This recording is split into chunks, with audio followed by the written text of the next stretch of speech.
Good morning students. ഇന്ന് നമ്മൾ പഠിക്കാൻ പോകുന്നത് NIOSൻ്റെ 10th ഇംഗ്ലീഷിൽ വരുന്ന 5ാമത്തെ ചാപ്റ്റർ ആയിട്ടുള്ള a tiger comes to town എന്ന് പറയുന്ന ഒരു ലെസണാണ്. ഇത് RK നാരായണനാണ് എഴുതിയിരിക്കുന്നത്. RK നാരായണൻ എന്ന് പറയുന്നത് വളരെ ഫേമസ് ആയിട്ടുള്ള ഒരു ഇന്ത്യൻ റൈറ്ററാണ്. അതായത് ഇംഗ്ലീഷിൽ ലിറ്ററേച്ചർ എഴുതുന്ന ഒരു ഇന്ത്യൻ റൈറ്ററായിരുന്നു RK നാരായണൻ.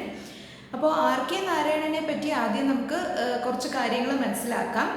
റാസിപുരം കൃഷ്ണസ്വാമി അയ്യർ നാരായണസ്വാമി എന്നാണ് അദ്ദേഹത്തിൻ്റെ മുഴുവൻ പേര്.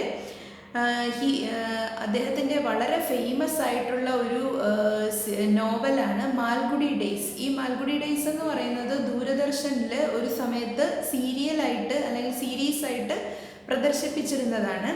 പിന്നെ he was born in 1906 October 10 in Chennai.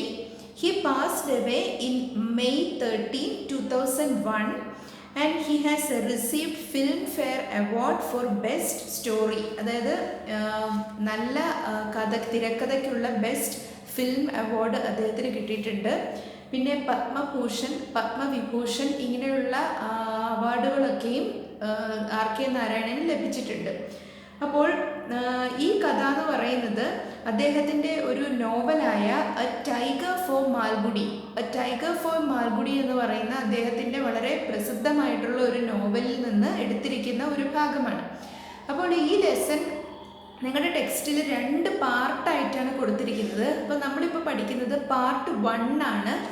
അപ്പോൾ നമുക്ക് ഇതിൻ്റെ ഈ കഥയുടെ ഒരു ബേസിക് ഐഡിയ എന്താണെന്ന് പറഞ്ഞാൽ, ഒരു സമയത്ത് ഒരു ടൈഗർ, അതായത് സർക്കസിൽ വർക്ക് ചെയ്തിരുന്ന ഒരു ടൈഗർ, സർക്കസിലുള്ള ഒരു ടൈഗർ ഒരു ദിവസം എങ്ങനെയോ, അതായത് അതിൻ്റെ കേജ് ബോൾട്ട് ചെയ്തിട്ടില്ലായിരുന്നു. അതിൻ്റെ മാസ്റ്റർ അശ്രദ്ധ കൊണ്ട് കേജ് ബോൾട്ട് ചെയ്യാത്തത് കൊണ്ട് ഈ ടൈഗർ അബദ്ധത്തിൽ കേജ് തുറന്ന് പുറത്തിറങ്ങുകയാണ്. പക്ഷേ ഈ ടൈഗർ ഒരു ട്രെയിൻഡ് ടൈഗറാണ്, അതായത് ഒരു വൈൽഡ് ആനിമൽ അല്ല. സർക്കസിൽ അത് ഉള്ളത് കൊണ്ട് തന്നെ അതിനെ ട്രെയിൻ ചെയ്തിരിക്കുന്നത് കൊണ്ട് തന്നെ അതൊരു ഫ്രണ്ട്ലി ടൈഗറാണ്. ആരെയും ഉപദ്രവിക്കാൻ ഉദ്ദേശിച്ചല്ല ഈ ടൈഗർ കേജിൻ്റെ പുറത്ത് ഇറങ്ങുന്നത്. എന്നിട്ട് ഈ ടൈഗർ ടൗണിലെത്തുകയാണ്. പക്ഷേ ഈ ടൈഗർ നോക്കുമ്പോൾ ആൾക്കാരൊക്കെയും ഈ ടൈഗറിനെ കണ്ട് ഓടിപ്പാഞ്ഞു പോവുകയാണ്, ജീവനും കൊണ്ട് ഓടുകയാണ്. അപ്പോൾ ഈ ടൈഗർ ആകെ കൺഫ്യൂസ്ഡ് ആവുന്നു. ടൈഗർ ഓർക്കുകയാണ്, ഇവരൊക്കെ എന്തിനാണ് എന്നെ കണ്ട് പേടിക്കുന്നത്? ഞാൻ ഇവരെ ഒന്നും ഉപദ്രവിക്കാനായിട്ട് എനിക്ക് യാതൊരു ഉദ്ദേശവും ഇല്ലല്ലോ. പിന്നെ ഈ ടൈഗർ സർക്കസിൽ ഈ മനുഷ്യരെ പറ്റി ടൈഗറിനെ കൂടുതലൊന്നും അറിയില്ല. അപ്പോൾ സർക്കസിൽ കാഴ്ചക്കാരായിട്ട് വന്നിരിക്കുന്ന ആൾക്കാരെയാണ് ടൈഗർ കണ്ടിട്ടുള്ളത്. അപ്പോൾ ടൈഗർ വിചാരിച്ചിരിക്കുന്നത് ഈ മനുഷ്യരൊക്കെ വളരെ ധൈര്യശാലികളാണ് എന്നാണ് ടൈഗർ വിചാരിച്ചിരുന്നത്. പക്ഷേ ഇപ്പോഴാണ് ഈ ടൈഗറിന് മനസ്സിലാവുന്നത് ആൾക്കാർക്കൊക്കെ തന്നെ പേടിയാണെന്ന് അപ്പോഴാണ് മനസ്സിലാകുന്നത്. അപ്പോൾ ഈ കഥ ടൈഗറാണ് ഈ കഥയിലുള്ള സ്പീക്കർ. അതായത് ഈ കഥ ഒരു ഫസ്റ്റ് പേഴ്സൺ നറേറ്റീവ് സ്റ്റോറിയാണ്. അതായത് ഫസ്റ്റ് പേഴ്സൺ എന്ന് പറയുമ്പോൾ ഞാൻ എന്ന് പറഞ്ഞാണ് ഈ കഥയിൽ എല്ലായിടത്തും ഉള്ളത്. അപ്പോൾ ഇതിനകത്ത് ഞാൻ എന്ന് പറയുന്നത് ഈ ടൈഗർ തന്നെയാണ്. ടൈഗർ സ്വന്തം അനുഭവം പറയുന്ന രീതിയിലാണ് ഈ കഥ എഴുതിയിരിക്കുന്നത്. അപ്പോൾ നമുക്ക് ഈ കഥയിലേക്ക് പോകാം. ഇതിൻ്റെ ഈ കഥയുടെ ഒരു സമ്മറി ഞാൻ പറയുന്നതായിരിക്കും. In the story, the speaker is the tiger himself. Tiger തന്നെയാണ് ഇതിനകത്തുള്ള speaker. One day, as the cage was not bolted by accident, the tiger steps out of it and enters the town. ഒരു ദിവസം ഈ cage, ടൈഗറിൻ്റെ കൂട് bolt ചെയ്യാത്തത് കൊണ്ട് അല്ലെങ്കിൽ അതിൻ്റെ കുറ്റി ഇടാത്തത് കൊണ്ട് ഈ ടൈഗർ അബദ്ധത്തിൽ പുറത്തിറങ്ങുന്നു. ടൈഗർ എന്നിട്ട് നടന്ന് ടൗണിലെത്തുകയാണ്, പട്ടണത്തിലേക്ക് ടൈഗർ വരുവാണ്. People gets terrified and fleds the place. ടൈഗറിനെ കാണുന്ന ആൾക്കാരൊക്കെയും വളരെയധികം ഭയപ്പെട്ട് അവിടെ നിന്ന് ഓടിപ്പോവുകയാണ്. The tiger gets surprised. ടൈഗറിന് ഇത് കണ്ട് വളരെ അത്ഭുതം തോന്നുന്നു. He thinks that he doesn't have any intention to harm the people. അപ്പോൾ ടൈഗർ ആലോചിക്കുകയാണ്, എനിക്ക് ഈ മനുഷ്യരെ ഉപദ്രവിക്കണമെന്ന് യാതൊരു ഉദ്ദേശവും ഇല്ല. He thought of people to be strong and fearless when he used to see them watching his antics in the circus. സർക്കസിലായിരുന്നപ്പോൾ ഈ കാഴ്ചക്കാരായിട്ട് വന്നിരിക്കുന്ന ആൾക്കാരെ നോക്കുമ്പോൾ ടൈഗർ വിചാരിച്ചിരുന്നത് ഇവർ വളരെ ഫിയർലെസ് ആണ്, ഇവർ യാതൊരു ഭയവും ഇല്ലാത്തവരാണ് എന്നാണ് ടൈഗർ വിചാരിച്ചിരുന്നത്. He describes some funny incidents also. ഈ ടൗണിൽ ഇറങ്ങിയ ഈ ടൈഗർ ടൗണിലൂടെ നടക്കുന്ന സമയത്ത് സംഭവിച്ച കുറച്ച് രസകരമായിട്ടുള്ള സംഭവങ്ങൾ ഈ കഥയിൽ ടൈഗർ തന്നെ പറയുന്നുണ്ട്. അതെന്തൊക്കെയാണെന്ന് നമുക്ക് നോക്കാം. When he paused in front of a tailor's shop, the tailor left his machine and shut himself in the cupboard, wailing, "Alas, I am undone. Won't someone shoot that tiger?" അതായത് ഈ tiger ടൗണിൽ കൂടെ പോകുന്ന സമയത്ത് ഒരു തയ്യൽക്കടയുടെ മുന്നിൽ ഒന്ന് pose ചെയ്തു. അപ്പോൾ അവിടുത്തെ തയ്യൽക്കാരൻ അയാളുടെ തയ്യൽ മെഷീനും ഉപേക്ഷിച്ച് ചാടി ഒരു അലമാരയ്ക്ക് ഉള്ളിൽ കയറി അടച്ചു. എന്നിട്ട് അയാൾ വിളിച്ച് പറയാണ്, "അലാസ്, ഐ എം അണ്ടൺ." അതായത് ഞാൻ തീർന്നു, എൻ്റെ കാര്യം തീർന്നു. "Won't someone shoot that tiger?" ആരെങ്കിലും ഇതിനെ ഒന്ന് വെടിവെച്ച് കൊന്നിരുന്നെങ്കിൽ എന്ന് അയാൾ വിളിച്ചു കൂവാണ്. അടുത്ത ഒരു സംഭവം ടൈഗർ പറയുന്നത്, "A prisoner escapes as the constables leaves him and runs away." അപ്പോൾ 2 പോലീസ് കോൺസ്റ്റബിൾസ് ഒരു കുറ്റവാളിയെ പിടിച്ചുകൊണ്ട് വരുമായിരുന്നു. ആ സമയത്ത് ഈ ടൈഗറിനെ കണ്ടുടനെ തന്നെ പോലീസുകാർ ഈ പ്രിസണറിനെ അവിടെ ഉപേക്ഷിച്ചിട്ട് അവർ ഓടിപ്പോയി. അപ്പോൾ പ്രിസണറിന് രക്ഷപ്പെടാനുള്ള അവസരം കിട്ടി. പിന്നെ വേറൊരു സംഭവം പറയുന്നത്, he tore a hose from its jutka and the people ran away. അതായത് ഒരു കുതിരവണ്ടി, ജുട്ക എന്ന് പറഞ്ഞാൽ കുതിരവണ്ടി എന്നാണ് അർത്ഥം. ഒരു ജുട്കയിൽ ഒരു കുതിരവണ്ടിയിൽ കുറച്ച് ആൾക്കാർ വരുന്നുണ്ടായിരുന്നു. അപ്പോൾ ഈ ടൈഗർ ഈ കുതിരവണ്ടിയിൽ നിന്നും വിടുവിച്ച് വിട്ടു. ആ കുതിരവണ്ടിയിൽ നിന്ന് കുതിരയെ ടോർ ചെയ്ത് വിട്ടു.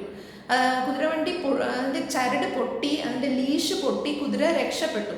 ആ സമയത്ത് ആ കുതിരവണ്ടിയിൽ ഉണ്ടായിരുന്ന ആൾക്കാരൊക്കെ തന്നെയും അവിടെ നിന്ന് പേടിച്ച് കുതിരവണ്ടി ഉപേക്ഷിച്ച് ഇറങ്ങി ഓടുകയാണ് ചെയ്തത്. പിന്നെ all the doors and windows were shut, bolted and sealed. അപ്പം മുതൽ ആ നാട്ടിൽ കടുവ ഇറങ്ങി എന്ന് പറഞ്ഞിട്ട് എല്ലാവരും കതകും വാതിലും ഒക്കെ നന്നായിട്ട് ബോൾട്ട് ചെയ്ത്, ചിലരാണെങ്കിൽ ആണി അടിച്ചത് സീൽ ചെയ്യുകയും ചെയ്തു. സീൽ ചെയ്ത് അതിൻ്റെ ഉള്ളിലിരുന്നു. Some even thought that the tiger could pass through the walls. ടൈഗറിന് തോന്നിയത്, ചില ആൾക്കാർ വിചാരിക്കുന്നത് എനിക്ക് ചുവരിൻ്റെ ഇടയിലൂടെ ചുവരിലൂടെ പാസ് ചെയ്ത് ഉള്ളിൽ കയറാൻ പറ്റും എന്നുപോലും ചില ആൾക്കാർ വിചാരിച്ചു എന്നാണ് കടുവ പറയുന്നത്. When he rested for a moment in front of a restaurant, the people sat frozen at their tables crying. മറ്റൊരു സംഭവം പറയുകയാണ്, ടൈഗർ ഒരു റെസ്റ്റോറൻറ്റിൻ്റെ ഫ്രണ്ടിൽ വന്നിട്ട് കുറച്ചു നേരം അതിൻ്റെ ഫ്രണ്ടിലൊന്ന് നിന്നു. അപ്പോൾ എന്താ സംഭവിച്ചത്, ആ റെസ്റ്റോറൻറ്റിൽ ഇരുന്ന ആൾക്കാരൊക്കെ തന്നെയും ഭക്ഷണം കഴിച്ചുകൊണ്ടിരുന്നവർ ഭക്ഷണം കഴിക്കുന്നതൊക്കെ നിർത്തി അവിടെ ഫ്രോസൺ ആയിട്ട് അല്ലെങ്കിൽ മരവിച്ച് അവിടെ ഇരുന്നു. കുറേ പേര് അവിടെ ഇരുന്ന് കരയാനും തുടങ്ങി. അപ്പോൾ ഈ ടൈഗർ മനസ്സിൽ വിചാരിക്കുകയാണ്, the tiger wanted to tell them, ടൈഗറിന് അവരോട് പറയണമെന്നുണ്ടായിരുന്നു, "Don't fear, I am not out to trouble you. Eat your tiffin in peace." അപ്പോൾ ഈ നല്ലവനായ കടുവ ചിന്തിക്കുകയാണ്, നിങ്ങൾ പേടിക്കരുത്, ഞാൻ നിങ്ങളെ ആരെയും ഉപദ്രവിക്കാൻ ഉദ്ദേശിച്ചല്ല വന്നിരിക്കുന്നത്, നിങ്ങളെല്ലാം സമാധാനമായിട്ട് ഭക്ഷണം കഴിച്ചോളൂ. He saw the man at the cash counter hugging the cash box, afraid even to breathe. അപ്പോൾ ആ റെസ്റ്റോറൻറ്റിലുണ്ടായിരുന്ന ക്യാഷ് കൗണ്ടറിലെ ആളാണെങ്കിൽ എന്ത് ചെയ്യുമായിരുന്നു, ആ ക്യാഷ് ബോക്സിനെ മുറുക്കി പിടിച്ചുകൊണ്ട് അയാൾ ആകെ പേടിച്ച് he was afraid even to breathe, അതായത് ശ്വാസം എടുക്കാൻ പോലും പേടിച്ചിട്ടായിരുന്നു അയാളുടെ ഒരു ഇരിപ്പ്. BREATHE എന്ന് പറഞ്ഞാൽ ബ്രീത്ത്, ശ്വസിക്കുക, അതൊരു ആക്ഷൻ വേർഡാണ്, ഒരു വേർബാണ്. എന്നാൽ BREATH ബ്രെത്ത് എന്ന് പറഞ്ഞാൽ ശ്വാസം എന്നാണ് അർത്ഥം. അത് ഒരു നൗണാണ്, ഒരു നാമമാണ്. ഇതിൻ്റെ ഡിഫറൻസ് പലർക്കും കൺഫ്യൂഷനാണ്, അതുകൊണ്ടാണ് അവിടെ പറഞ്ഞത്. പിന്നെ അടുത്ത് വീണ്ടും നമുക്ക് കഥയിലേക്ക് പോകാം. The tiger says he is not hungry and that he doesn't need any food for several days to come. അപ്പോൾ കടുവ പറയുകയാണ്, എനിക്ക് യാതൊരു വിശപ്പും ഇപ്പോൾ ഇല്ല, കാരണം ഈ കടുവ വരുന്ന വഴിക്ക് ഒരു പാസ്ചറിൽ നിന്ന്, അതായത് ഒരു മേച്ചിൽ പുറത്ത് നിന്ന് എന്തോ ഒരു ജീവിയെ പിടിച്ച് കഴിച്ചിട്ടുണ്ട്. അപ്പോൾ അതിൻ്റെ വിശപ്പൊക്കെ മാറിയിരിക്കുകയാണ്. സാധാരണ കടുവയും സിംഹവും ഒക്കെ ഒരു സമയം ഒരു മീല് കഴിച്ചു കഴിഞ്ഞാൽ പിന്നെ ദിവസങ്ങളോളം അതൊന്നും കഴിക്കാറില്ല. അപ്പോൾ ഈ കടുവ പറയുകയാണ്, എൻ്റെ വയറ് ഫുള്ളാണ്, അതുകൊണ്ട് തന്നെ ഞാൻ ഒന്നിനെയും ആക്രമിക്കില്ല. പിന്നെ ടൈഗർ ഒരു കാര്യവും കൂടി ആഡ് ചെയ്യുകയാണ്. He also adds, tigers attack only when they feel hungry, unlike human beings who kill one another without purpose or hunger. കടുവ പറയുകയാണ്, ഞാൻ നിങ്ങൾ മനുഷ്യരെ പോലെ അല്ല, എനിക്ക് വിശപ്പുള്ളപ്പോൾ മാത്രമേ ഞാൻ ജീവികളെ ആക്രമിക്കുകയുള്ളൂ. പക്ഷെ മനുഷ്യരെങ്ങനെയാണ്, വിശപ്പില്ലെങ്കിലും യാതൊരു ആവശ്യവുമില്ലാതെ മനുഷ്യരെ അങ്ങോട്ടും ഇങ്ങോട്ടും കൊല്ലുന്ന ഒരു വർഗമാണ് മനുഷ്യർ എന്ന് കടുവ എടുത്തു പറയുന്നുണ്ട് ഇവിടെ. അതിനുശേഷം എന്താ സംഭവിച്ചത്? All schools were closed and children were happy though scared. സ്കൂളുകളെല്ലാം പൂട്ടി, കുട്ടികൾ വളരെ സന്തോഷവാന്മാരായി, പക്ഷെ അവർക്ക് പേടിയുമുണ്ട്. സ്കേർഡ് ആണെങ്കിലും അവർ ഹാപ്പിയായി, കാരണം സ്കൂളിൽ പോകണ്ടല്ലോ. At last he entered a school and went straight into the headmaster's room. അങ്ങനെ കടുവ നടന്നൊരു സ്കൂളിലെത്തുവാണ്. അപ്പോൾ ഈ കടുവ എല്ലാ വാതിലുകളും തുറന്നു കിടന്നതുകൊണ്ട് കടുവ നേരെ കയറിപ്പോയത് ഹെഡ് മാസ്റ്ററിൻ്റെ റൂമിലാണ്. അപ്പോൾ അവിടെ എന്ത് സംഭവിച്ചോ നോക്കാം നമുക്ക്. The dignified looking headmaster jumped on his table and was trying to climb on the attic. അതായത് വളരെ ഡിഗ്നിഫൈഡ് ആയിട്ടുള്ള ഒരു ലുക്കുള്ള ഒരാളായിരുന്നു ഹെഡ് മാസ്റ്റർ. അതായത് മാന്യനായിട്ട് ഇരിക്കുന്ന ഈ ഹെഡ് മാസ്റ്റർ കടുവ കയറി വരുന്നത് കണ്ടപ്പോൾ തന്നെ പേടിച്ച് ടേബിളിൻ്റെ മേളിൽ ചാടി കയറുകയും മച്ചിലേക്ക് വലിഞ്ഞു കയറാൻ ശ്രമിക്കുകയും ചെയ്തു. അപ്പോൾ കടുവ എന്ത് ചെയ്തു? He calmly lied on the cool floor and slept. അപ്പോൾ ഈ കടുവ ചൂടുള്ള ടൗൺ ആയിരുന്നു. അപ്പോൾ ഈ എച്ചൻ്റെ റൂമിലുള്ള നല്ല തണുത്ത ആ ഒരു ഫ്ലോറിൽ എത്തിക്കഴിഞ്ഞപ്പോൾ കടുവ ആ ഫ്ലോറിൽ ഒന്ന് കിടന്ന് ക്ഷീണം അകറ്റാനായിട്ട് കുറച്ച് സമയം ഒന്ന് ഉറങ്ങിപ്പോയി. ആ സമയത്ത് എന്താണ് സംഭവിച്ചത്? By the time the people locked him and his circus master came. ആ സമയത്ത് ആ സ്കൂളിലുള്ള എല്ലാവരും ചേർന്ന് ഹെഡ് മാസ്റ്ററിൻ്റെ റൂമിൽ കടുവയെ പൂട്ടിയിട്ടു. അപ്പോഴത്തേക്ക് ആര് വന്നു? ഈ ടൈഗറിൻ്റെ റിംഗ് മാസ്റ്റർ അല്ലെങ്കിൽ സർക്കസിൻ്റെ മാസ്റ്റർ അവിടെ എത്തിച്ചേർന്നു. ആ സമയത്ത് അവിടുത്തെ ടീച്ചേഴ്സും ഹെഡ് മാസ്റ്ററും ഒക്കെ ചേർന്ന് കടുവയെ പറ്റി വളരെ മോശമായിട്ട് സംസാരിച്ചുകൊണ്ട് നിൽക്കുമായിരുന്നു. അവർ ഉപയോഗിച്ച വാക്കുകൾ ബീസ്റ്റ്, ബ്രൂട്ട് ഇങ്ങനെയുള്ള വാക്കുകളായിരുന്നു. ബീസ്റ്റ് എന്നൊക്കെ പറഞ്ഞു കഴിഞ്ഞാൽ അതായത് മൃഗത്തിൻ്റെ ഒരു ക്വാളിറ്റി കൂടുതലുള്ള എന്നുള്ള ഉദ്ദേശത്തിലാണ് ബീസ്റ്റ് എന്നും ബ്രൂട്ട് എന്നും ഒക്കെ ഉപയോഗിച്ചത്. അപ്പോൾ ഇത് കേട്ടപ്പോൾ ഈ സർക്കസ് മാസ്റ്ററിന് അതൊട്ടും ഇഷ്ടപ്പെട്ടില്ല. കാരണം സർക്കസ് മാസ്റ്ററിന് ഈ കടുവയോട് വളരെ സ്നേഹമാണ്. അപ്പോൾ സർക്കസ് മാസ്റ്റർ എന്ത് ചെയ്തു? He scolded the teachers who addressed the tiger as beast or brute. അദ്ദേഹം ആ ടീച്ചേഴ്സിനെയും ഹെഡ് മാസ്റ്ററിനെയും ഒക്കെ വഴക്ക് പറഞ്ഞു ഇങ്ങനെ കടുവയെ പറ്റി പറഞ്ഞതിന്. The master said, "These words are ugly, awful words coined by man in his arrogance." അപ്പോൾ അദ്ദേഹം എന്താണ് പറഞ്ഞത്? ഇത്തരം വാക്കുകളൊക്കെ മനുഷ്യൻ സൃഷ്ടിച്ച വാക്കുകളാണ്. എങ്ങനെയുള്ള മനുഷ്യൻ? അഹങ്കാരം കൊണ്ട് മനുഷ്യൻ ഉണ്ടാക്കിയെടുത്ത ഓഫുൾ, അതായത് അൺപ്ലസൻ്റ് ആയിട്ടുള്ള വാക്കുകൾ, അഗ്ലി ആയിട്ടുള്ള വാക്കുകളാണ് ഇതൊക്കെ. ഇതൊന്നും ഈ കടുവയ്ക്ക് യോജിക്കുന്നതല്ല എന്ന് അദ്ദേഹം അവിടെ പറയുകയാണ്. The human being thinks all other creatures are beast. അദ്ദേഹം വീണ്ടും പറയുന്നു, മനുഷ്യൻ്റെ വിചാരം മറ്റ് ജീവികളൊക്കെ വെറും മൃഗങ്ങൾ അല്ലെങ്കിൽ ബീസ്റ്റുകളാണെന്നാണ് വിചാരിക്കുന്നത്. അപ്പോൾ ഒരു ടീച്ചർ പറഞ്ഞു, Is this the time to discuss problems of vocabulary? ഈ സമയത്താണോ വാക്കിനെ പറ്റി നിങ്ങൾ പഠിപ്പിക്കാൻ വരുന്നത്? വൊക്കാബുലറി എന്ന് പറഞ്ഞാൽ പദങ്ങളെ പറ്റിയിട്ടുള്ള അറിവെന്നാണ് അർത്ഥം. അപ്പോൾ നമ്മുടെ റിംഗ് മാസ്റ്റർ ദേഷ്യത്തോടെ പറയുകയാണ്. He retorted, why not? അദ്ദേഹം അപ്പം തന്നെ പറഞ്ഞു, എന്തുകൊണ്ട് ഇപ്പോൾ പറയാൻ പാടില്ല. അത് കഴിഞ്ഞിട്ട് someone says, what a reckless man you are, who are you? അപ്പോൾ ആ കൂട്ടത്തിൽ ആരോ പറയുന്നു, നിങ്ങൾ എത്ര ബോധമില്ലാത്ത മനുഷ്യനാണ്, നിങ്ങൾ ആരാണ്? The master says, you are asking a profound question. അങ്ങനെ പറയുമ്പോഴത്തേക്കും മാസ്റ്റർ ഇത്തിരി ഫിലോസോഫിക്കലായിട്ട് സംസാരിക്കുകയാണ്, ഇത്തിരി തത്വചിന്താപരമായിട്ടാണ് അദ്ദേഹം അതിന് മറുപടി പറയുന്നത്.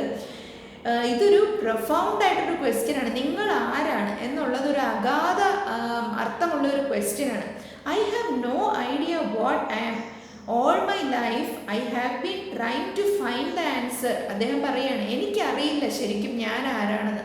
എൻ്റെ ജീവിതത്തിലുടനീളം ഞാൻ ഈ ചോദ്യത്തിന് ഉത്തരം അന്വേഷിക്കുകയാണ്. Are you sure you know who you are? അദ്ദേഹം അവരോടൊക്കെ ചോദിക്കുകയാണ്, നിങ്ങൾക്കറിയാമോ നിങ്ങൾ ആരാണെന്ന്? അങ്ങനെ ഇങ്ങനെ ചോദിക്കുന്നതോടുകൂടി ഈ കഥ ഇവിടെ അവസാനിക്കുകയാണ്. അപ്പോൾ ഈ കഥയിലെ ചില പുതിയ വേർഡ്സ് ഉണ്ട്. ആ വേർഡ്സ് ഏതാണെന്ന് നമുക്ക് നോക്കാം. ഒന്ന് കവേർഡ്, COWERED, കവേർഡ് എന്നാണ് ഈ വേർഡിൻ്റെ അർത്ഥം. പേടിച്ച് പതുങ്ങിയിരിക്കുക എന്നാണ് ഈ വേർഡിൻ്റെ അർത്ഥം. To crouch down in fear, അതായത് പേടിച്ച് ക്രൗച്ച് ചെയ്യുക. ക്രൗച്ച് ചെയ്യുക എന്ന് പറഞ്ഞാൽ ഇങ്ങനെ താഴേക്ക് അമർന്ന് ഇരിക്കുക. പിന്നെ ജുക്ക എന്ന് പറയുന്നത് ജുക്ത എന്ന് പറയുന്നത് കുതിരവണ്ടിയാണ്. അത് ബംഗാളി ഭാഷയിലെ വാക്കാണ്. പിന്നെ ത്രഷോൾഡ് എന്നിവിടെ ഉദ്ദേശിച്ചിരിക്കുന്നത് ഡോർവേ, അതായത് നമ്മൾ ഇറങ്ങി വരുന്ന വാതിലിൻ്റെ ആ ഭാഗമാണ് ത്രഷോൾഡ് എന്ന് ഉദ്ദേശിച്ചിരിക്കുന്നത്. അപ്പോൾ ഈ കഥ, ഈ ഒരു ലെസണും ഈ ലെസണിൻ്റെ എല്ലാ എക്സസൈസുകളും നിങ്ങൾക്ക് ഗൂഗിളിൽ കയറിയിട്ട് NIOS എന്ന് ടൈപ്പ് ചെയ്തതിന് ശേഷം വരുന്ന ഓൺലൈൻ സ്റ്റഡി മെറ്റീരിയൽ ക്ലിക്ക് ചെയ്തിട്ട് അതിനകത്തുനിന്ന് സെക്കൻഡറി സെലക്ട് ചെയ്ത് ഇംഗ്ലീഷ് സെലക്ട് ചെയ്ത് ഈ ലെസൺ സെലക്ട് ചെയ്ത് അതിൻ്റെ PDF ഓപ്പൺ ചെയ്യുമ്പോൾ എല്ലാ എക്സസൈസും ലെസണും ഒക്കെ കിട്ടുന്നതാണ്. അപ്പോൾ ഇതൊക്കെ വായിച്ചു നോക്കണം. ഇത് ഫുൾ വായിച്ചു നോക്കിയാൽ മാർക്ക് സ്കോർ ചെയ്യാനുള്ള ഒരു ചാൻസ് കൂടുന്നതായിരിക്കും. പിന്നെ എൻ്റെ എക്സസൈസുകളെല്ലാം ഉത്തരം എഴുതാൻ പറ്റുന്നുണ്ടോ എന്ന് ചെക്ക് ചെയ്യേണ്ടതാണ്. ആൻസറുകളെല്ലാം ആ സ്റ്റഡി മെറ്റീരിയലിൽ തന്നെ ഉണ്ട്. അപ്പോൾ ഇനി ഈ ലെസണിൽ പ്രധാനമായിട്ടുള്ളത് ഇതിൻ്റെ ഗ്രാമർ പാർട്ടാണ്. അപ്പോൾ അടുത്ത വീഡിയോയിൽ ഇതിൻ്റെ ഗ്രാമർ പാർട്ട് തരുന്നതായിരിക്കും. പിന്നെ നോട്ട്സ് PDF ആയിട്ട് സെൻഡ് ചെയ്യുന്നതായിരിക്കും. Thank you.